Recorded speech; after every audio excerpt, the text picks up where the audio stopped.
अस्सलाम वालेकुम दोस्तों, पेश खिदमत है कहानी लेटते ही नींद आ गई का 24वां हिस्सा। पूरा आसमान काले बादलों से घिर चुका होता है। साथ साथ तेज चमकती हुई आसमानी बिजली कब्रिस्तान के माहौल को खौफनाक बना रही होती है। आज तो आसमान बिल्कुल साफ था इमाम साहब, फिर ये अचानक से बारिश कैसे होने लगी? चलिए जल्दी से मेरे कमरे की तरफ, वरना मेरे साथ साथ आप भी बारिश में भीग जाएंगे। रमीज कहता है तो इमाम साहब कहते हैं हाँ चलिए रमीज भाई। रमीज के साथ उसके कमरे की तरफ कहते हुए चल देते हैं। रमीज भाई, इतनी बारिश में अब आप कब्र कैसे तैयार करेंगे? इमाम साहब रमीज की चारपाई पर पड़े तौलिए से खुद को पोंछते हुए कहते हैं अभी तो सुबह ही हो रही है इमाम साहब, बारिश रुक जाए तो फिर से कब्र तैयार करने का काम पूरा कर लूंगा। ये अलग बात है कि बारिश के बाद मेहनत ज्यादा करनी पड़ेगी। ऐसा करो इमाम साहब, आप बैठो, मैं कुछ खाने के लिए बना लेता हूँ, फिर हम साथ में मिलकर खाएंगे। रमीज कहता है हाँ रमीज भाई, भूख तो लगी है मुझे, आप बनाए कुछ खाने को, तब तक मैं यहीं बैठकर बारिश का मजा लेता हूँ। इमाम साहब कहते हैं बिल्कुल इमाम साहब, जब तक मैं खाना बना रहा हूँ तब तक आप कब्रिस्तान में हो रहे बारिश का मजा लें। रमीज कहता है। फिर वह चूल्हा जलाकर चावल के आटे का चीला और चाय बनाने लगता है। उसके साथ साथ वो आम का अचार भी निकाल लेता है जो कभी उसे इमाम साहब ने खाने के लिए दिया हुआ था। इमाम साहब कभी रमीज के कमरे में तो कभी कमरे से बाहर बरामदे में टहलते हुए बारिश के थमने का इंतजार कर रहे होते हैं। दिन के उजाले में भी कब्रिस्तान में होने वाली बारिश रात सा खौफ पैदा कर रही होती है। इमाम साहब के जहन में रमीज के ख्वाबों के वाकयात एक के बाद एक जहन में घूम रहे होते हैं। इमाम साहब अपने जहन में कहते हैं या अल्लाह, मुझे नहीं मालूम कि रमीज भाई की इन ख्वाबों की हकीकत ताबीर क्या है, मगर मुझे इतना तो मालूम है कि जो ख्वाब रमीज भाई को दिखाई देते हैं वो कोई आम ख्वाब नहीं है, बल्कि वो इल्हामी ख्वाब है, यानी वो ख्वाब जो मेरे मालिक तेरे तरफ से हिदायत के तौर पर शायद रमीज भाई को दिख रहे हैं। और मौत और जिंदगी तो तेरे हाथों में है, मगर या अल्लाह, मुझे ऐसे वसवसे क्यों आ रहे हैं कि रमीज भाई को लगातार 40 दिन आने वाले ये ख्वाब उनके मौत की निशानी है।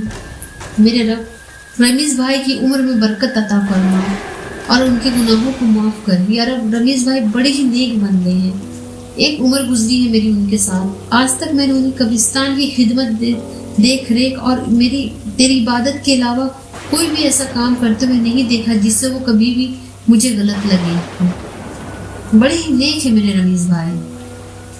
इस तरह इमाम साहब दिल ही दिल में कभी खुद से तो कभी रब कायनात से बातें कर रहे होते हैं।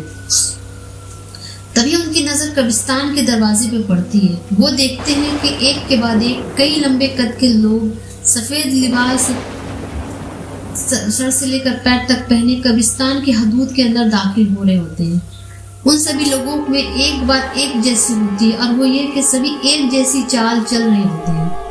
बारिश का पानी उनको छूकर जमीन पर बिखर रही होती है, मगर उनका लिबास बिल्कुल सूखा हुआ मालूम हो रहा होता है, और उनके वजू से एक दिल फरेब खुशबू फूट रही होती है जो पूरे कब्रिस्तान में फैल रही होती है। इमाम साहब आंखें फाड़े हैरान हुए परेशान उन्हें अपनी तरफ आते हुए देख रहे होते हैं कि अचानक तेज बिजली चमकती है और उनमें से एक शख्स पर इमाम साहब की नजर पड़ती है।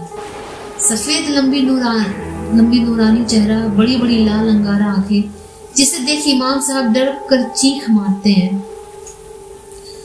तो रमीज खाना बनाना छोड़ दौड़ते हुए इमाम साहब के पास आता है। क्या हो गया इमाम साहब, आपको इस तरह क्यों चीख रहे हैं? सब खैरियत तो है? रमीज इमाम साहब की तरफ देखते हुए कहता है रमीज भाई, मुझे नहीं, उस तरफ देखिए। इमाम साहब रमीज का हाथ कसकर पकड़े उन पुरअसरार लोगों की तरफ इशारा करते हुए कहते हैं। रमीज जब उस तरफ देखता है तो उसे भी वो सारे लोग अपने घर के सामने खड़े दिखते हैं। उनमें से किसी का भी वजूद बारिश के पानी में नहीं भीग रहा होता। ये देख रमीज समझ जाता है कि ये इंसानों में से तो बिल्कुल भी नहीं है। देखा आपने इन्हें रमीज भाई, ना जाने कौन लोग हैं, और देखिए अपनी लाल अंगारा आंखों से कैसे हमें घूर रहे हैं। इमाम साहब डर से कांपते हुए कहते हैं, मगर वो सारे लोग खामोश खड़े उन्हें देखे जा रहे होते हैं। तभी रमीज चुप्पी तोड़ते हुए उनसे पूछता है, आप लोग आखिर कौन हैं और इस तरह मेरे घर के सामने आकर क्यों खड़े हैं? तभी उनमें से एक पुरअसरार शख्स रमीज और इमाम साहब थोड़ा करीब आकर कहता है, اصل میں ہم قومی جنات سے تعلق رکھتے ہیں اور یہاں اس وقت کسی خاص کام کی وجہ سے عبدالرمیز تم سے ملنے آئے. اور ہاں امام صاحب ہمیں معاف کریے گا, ہمارا ارادہ آپ کو ڈرانے کا بالکل بھی نہیں تھا. اب تو ہمارے بچوں کے استاد ہو. ہماری قوم کے کئی بچوں نے آپ سے قرآن پاک کی تعلیم حاصل کی اور اب بھی کچھ بچے پڑھنے جاتے ہیں آپ کے پاس. رمیز بھائی مجھے تو علم ہی نہیں تھا کہ میں جناتوں کے بچوں کو تعلیم دے رہا تھا, اور ہمارے سامنے کوئی اور نہیں بلکہ کئی جنات کھڑے ہیں. امام صاحب نے دھیمے شبدوں میں رمیز سے کہا, امام صاحب یہ تو اچھی بات ہے نا کہ آپ انسانوں کے ساتھ ساتھ جناتوں کے بچوں کو بھی قرآن پاک کی تعلیم دے رہے ہیں. اس میں ڈرنے والی کون سی بات ہے؟ انہوں نے تو کبھی آپ کو کوئی نقصان نہیں پہنچایا ہے نا؟ رمیز امام صاحب سے کہتا. ہاں رمیز بھائی صحیح کہہ رہے ہو آپ, کسی نے کبھی کوئی نقصان تو نہیں پہنچایا ہے. امام صاحب تھوڑا اٹکتے ہوئے کہتے ہیں, خیر یہ سب باتیں چھوڑیے امام صاحب, پہلے میں ان سے طلب کروں کہ یہ آخر مجھ سے کیا چاہتے ہیں. رمیز امام صاحب سے کہتا ہے. تبھی ان جنوں میں سے ایک جن ان کے اور قریب آ کر اپنے چہرے سے نقاب ہٹاتے ہوئے کہتا ہے, رمیز تم نے مجھے نہیں پہچانا, میں لائبہ کا والد ہوں. جی ہاں میں پہچان رہا ہوں آپ کو, کہیے کیسے آنا ہوا آپ کا؟ لائبہ بہتر تو ہے نا, اسے اب کوئی دوسری شرارت تو نہیں کی؟ رمیز لائبہ کے والد سے پوچھتا ہے. نہیں, اس نے اس بار کوئی شرارت نہیں کی ہے. اصل میں چند روز سے میری بیٹی لائبہ کی طبیعت اچانک سے بہت خراب چل رہی ہے. اسی کے سلسلے میں ہم سب یہاں آئے ہیں. ہمیں اس کے بچنے کی امید کم ہی لگتی ہے. وہ اب اپنی زندگی کی آخری سانسیں گن رہی ہے اور وہ مرنے سے پہلے آخری بار تم سے ملاقات کی منتظر ہے. اسی نے تو ہمیں یہاں بھیجا ہے تمہیں اپنے ساتھ لے کر اس کے پاس جانے کے لیے. لائبہ کے والد نے رمیز سے کہا. اچانک سے اسے کیا ہو گیا؟ کچھ روز پہلے مجھ سے ملنے آئی تھی, تب تو وہ بہتر تھی. رمیز کہتا ہے, اللہ ہی بہتر جانتا ہے کہ اچانک سے میری بچی کو کیا ہوا جو وہ بستر سے جا لگی. چلو میرے ساتھ اس سے پہلے کی دیر ہو جائے. لائبہ کے والد اداس لہجے میں کہتے ہیں. ٹھیک ہے چلیے, رمیز کہتا ہے.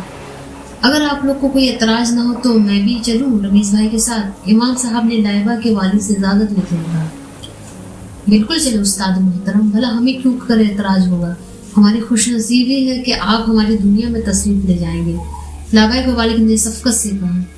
ٹھیک ہے پھر میں بھی چلتا ہوں, امام صاحب کہتے ہیں. امام صاحب اور رمیز ان جناتوں کے ساتھ چل دیتے ہیں.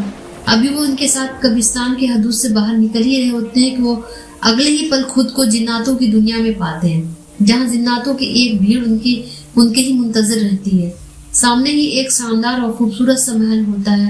رمیز اور امام صاحب لائبہ کے محل میں اس کے والد کے ساتھ داخل ہوتے ہیں. وہ ان کے آگے اور امام صاحب اور رمیز لائبہ کے والد کے پیچھے پیچھے چل رہے ہوتے ہیں. امام صاحب پھٹی پھٹی نظروں سے چاروں طرف محل کی خوبصورتی کو نہار رہے ہوتے ہیں. رمیز بھائی جناتوں کے وجود کے بارے میں تو کئی بار پڑھا اور سنا تھا, اور آج اپنی آنکھوں سے ان کی حقیقت بھی دیکھ لی. بالکل جادوئی دنیا ہے ان کی رمیز بھائی. امام صاحب چلتے ہوئے رمیز کو اپنی کنگھیوں سے مارتے ہوئے کہتے ہیں. ہاں امام صاحب, بے شک ہم جناتوں کے وجود سے کبھی انکار نہیں کر سکتے. جس طرح ہم سب رہتے ہیں اس دنیا میں, وہ بھی اپنی زندگی میں ویسے ہی رہتے ہیں. ان کے بھی رشتے دار, گھر پریوار, غم خوشی, جذبات, زندگی اور موت ہوتی ہے. رمیز چلتے ہوئے کہتے ہیں. بے شک رمیز بھائی, اور ہاں آخرت میں ان سے بھی ان کی زندگی میں کیے گئے اعمال کے بارے میں سوال و جواب کیے جائیں گے, امام صاحب کہتے ہیں. لائبہ کے والد رمیز اور امام صاحب کو لائبہ کے کمرے میں لے کر جاتے ہیں. امام صاحب آنکھیں پھاڑے لائبہ کے کمرے اور اس کے محل کی خوبصورتی دیکھ رہے ہوتے. سامنے ایک شاہی پلنگ ہوتا ہے جس پر لائبہ شدید بیمار پڑی لیٹی ہوتی ہے. اس کے آس پاس جناتی حکیم اور لائبہ کی ماں ہوتی ہے. رمیز کو کمرے میں آتے دیکھ سبھی کمرے سے باہر چلے جاتے ہیں. لائبہ کے والد رمیز اور امام صاحب کو لائبہ کے پاس رکھی شاہی کرسی پر بیٹھنے کا کہتے ہیں تو وہ دونوں جا کر کرسی پر بیٹھ جاتے ہیں. رمیز تم آ گئے, مجھے تو لگا تھا کہ تم نہیں آؤ گے. لائبہ درد میں کہراتے ہوئے کہتی ہے. کیسے نہیں آتا, دوست ہو تم میری. تمہارے والد صاحب نے بتایا کہ تم شدید بیمار ہو اور مجھ سے ملنے کی منتظر ہو. بھلا اپنے دوست کی بگڑی طبیعت کا سن کر انکار کیسے کر پاتا, اس لیے میں چلا آیا. اب بتاؤ کیا کہنا چاہتی ہو؟ رمیز زندگی کے ساتھ لائبہ سے کہتا ہے. ماشاء اللہ رمیز, آج پہلی بار تم اتنی نرمی کے ساتھ مجھ سے باتیں کر رہے ہو, ورنہ میں نے ہمیشہ اپنے لیے تمہارا تلخ رویہ دیکھا تھا. لائبہ دھیمی آواز میں مسکراتے ہوئے کہتی ہے. یہ سب چھوڑو لائبہ، پہلے یہ بتاؤ کہ تم نے مجھے یہاں بلایا ہے تو ضرور اس کی کوئی نہ کوئی وجہ ہوگی۔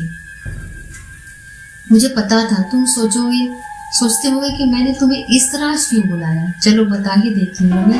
تمہیں یاد ہے ایک بار تم مجھ سے مدد کے طلبگار تھے تو میں نے تمہاری دوستی کے بدلے کچھ بیر تمہیں دیے تھے؟ لائبہ رمیز سے کہتی ہوں۔ ہاں یاد ہے مجھے، مگر آج اچانک ان بیروں کا ذکر کیوں لائبہ؟ رمیز کہتا ہے وہ کوئی عام بیر کے بیج نہیں تھے، مجھے معاف کرنا رمیز، میں نے وہ بیر تمہیں اس لیے دیے تھے تاکہ جب تک وہ بیر کے بیج تمہارے پاس رہیں گے تو تم نرگس سے دور اور میری محبت میں مبتلا ہو جاؤ گے، مگر ان بیر کے بیجوں سے یہ فائدہ ہوتا ہے کہ تم دولت مند ہو جاتے۔ تمہیں تمہاری نرگس سے جدا کرنے کا سوچا تھا میں نے، ہو سکے تو مجھے معاف کر دینا اس گناہ کے لیے۔ تم نرگس سے تو دور ہو گئے مگر میرے بھی قریب نہ آ سکے۔ تمہاری نرگس سے پاک محبت کے آگے آج میں ہار گئی اور شاید اب میری سانسیں بھی ہار جائیں۔ لائبہ شرمندہ ہوتے ہوئے کہتی ہے لائبہ تمہیں معافی مانگنے کی ضرورت نہیں ہے، جس دن تم نے مجھے بیر کے بیج دیے تھے اس دن میری اماں کی موت واقع ہو گئی تھی، اسی دن مجھ سے وہ بیر کے بیج کہیں کھو گئے تھے، تو میرے اور نرگس کے معاملے میں تمہارا کوئی ہاتھ نہیں ہے۔ خود کو گناہگار نہ سمجھو اور دولت کی خواہش مجھے کبھی رہی ہی نہیں۔ یہ سب چھوڑو لائبہ، ذرا خود کو دیکھو کیا حال بنا رکھا ہے تم نے اپنا۔ رمیز لائبہ کو سمجھاتے ہوئے کہتا ہے رمیز مجھے خود معلوم نہیں کہ آخر کس گناہ کی سزا میں مبتلا ہوں۔ بس رمیز تم نے ٹھیک ہی کہا تھا کہ کسی گناہگار کو سزا دینے کا حق صرف اس پاک پروردگار کو ہے، اور کہیں نہ کہیں میں نے ان کا قتل کر کے گناہ عظیم کیا ہے۔ اللہ مجھے معاف کرے رمیز، اصل میں جس دن سے میں نے نرگس کے بھائیوں کو قتل کیا ہے ٹھیک اسی روز کے بعد سے میری طبیعت بہتر نہیں ہے اور آج میری حالت تمہارے سامنے ہے۔ لائبہ کہتی ہے لائبہ کے والدین اور امام صاحب خاموشی سے ان کے آپس کی باتوں کو سن رہے ہوتے ہیں۔ لائبہ کی ماں وقفے سے رہ کے اس کی ایسی حالت دیکھ کر رو رہی ہوتی ہے۔ لائبہ میں نے تو تمہیں پہلے ہی کہا تھا کہ کسی کی بھی جان لینا گناہ کبیرہ ہے، مگر تم نے میری ایک نہیں سنی اور قتل کر دیا نرگس کے بھائیوں کو۔ لائبہ تم جنات ہو تو کیا ہوا، رب کے قانون قتل کے معاملے میں جن اور انسان پر ایک ہی ہے۔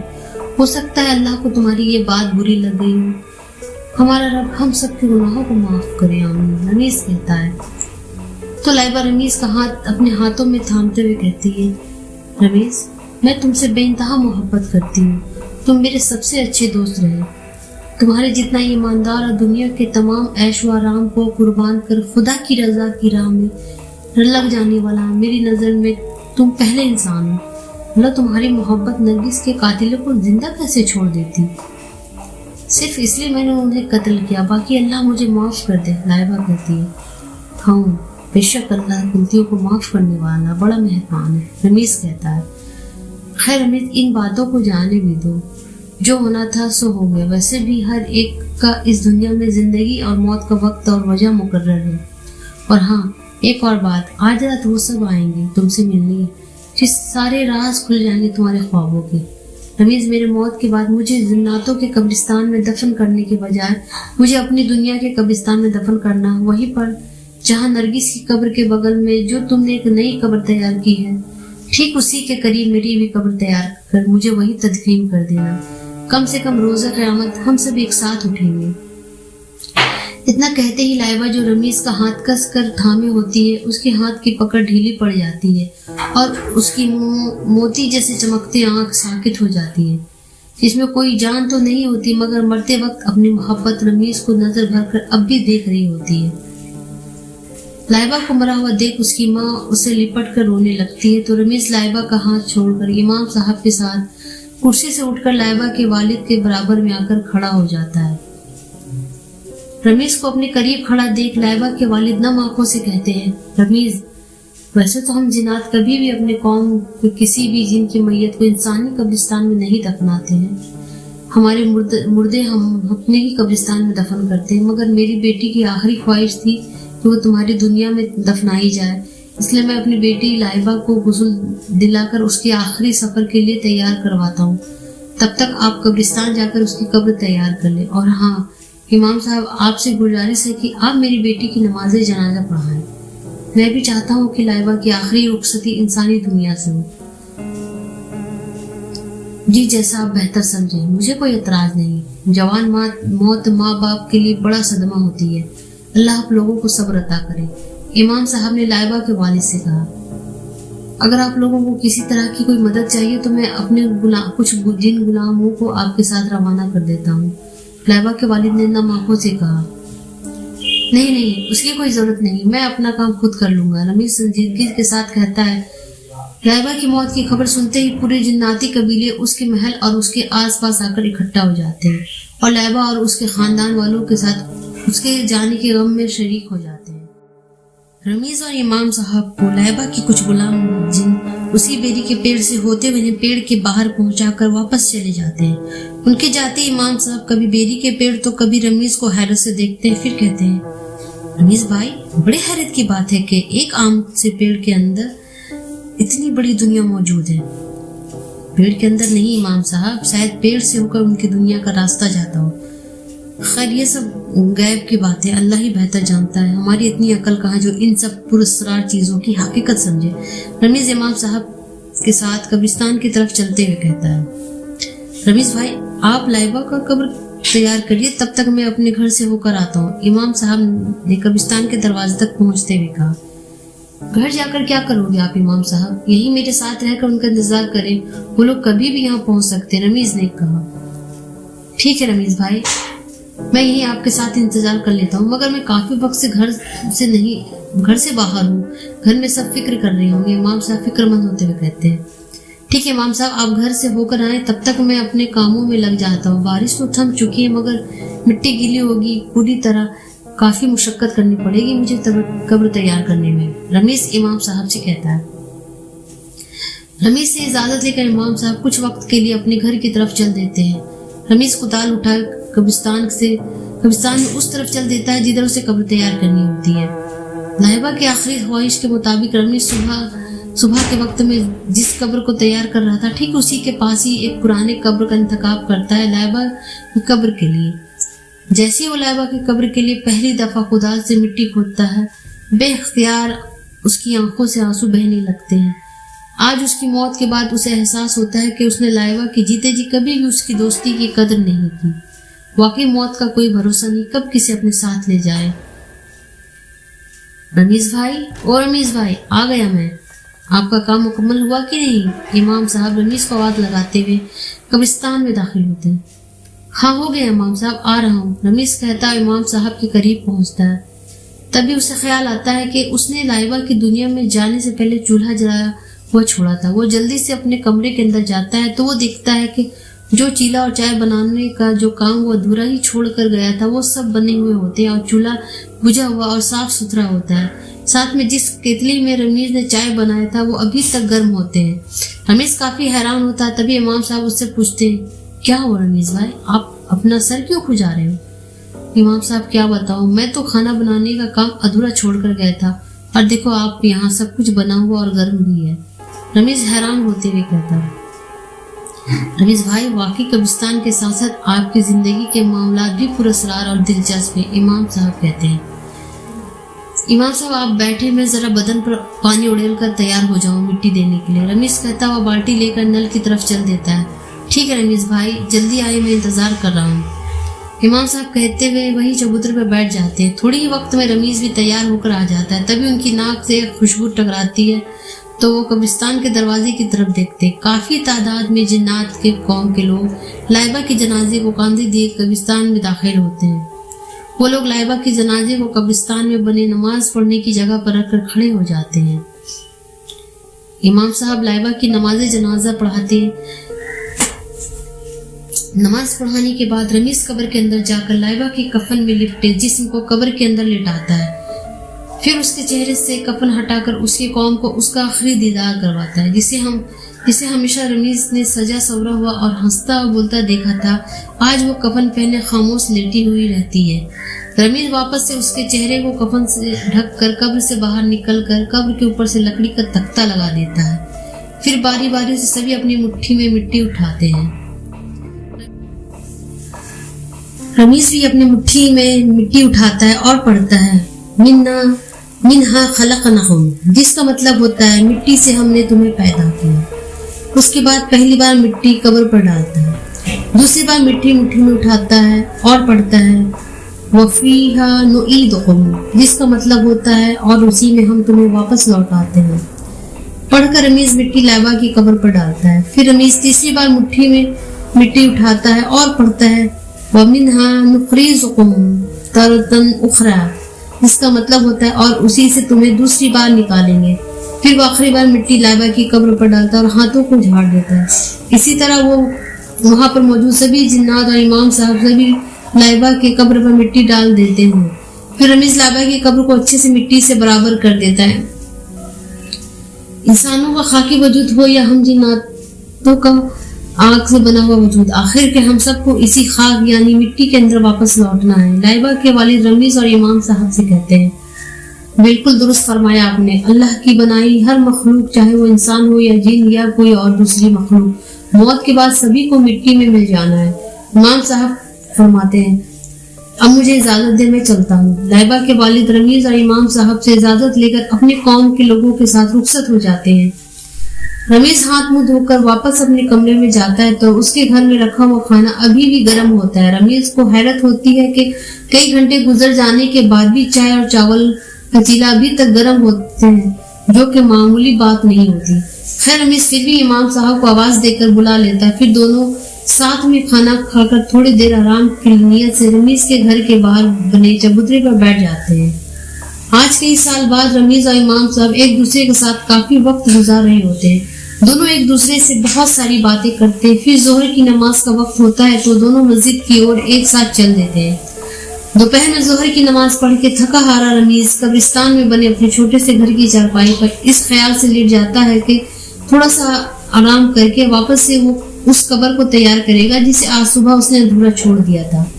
चारपाई पर लेटते ही रमीज को थकान की वजह से नींद आ जाती है और वो फिर से एक बार अपने ख्वाबों के सफर को होता है। तो दोस्तों, ये था लेटते ही नींद आ गई का 24वां हिस्सा।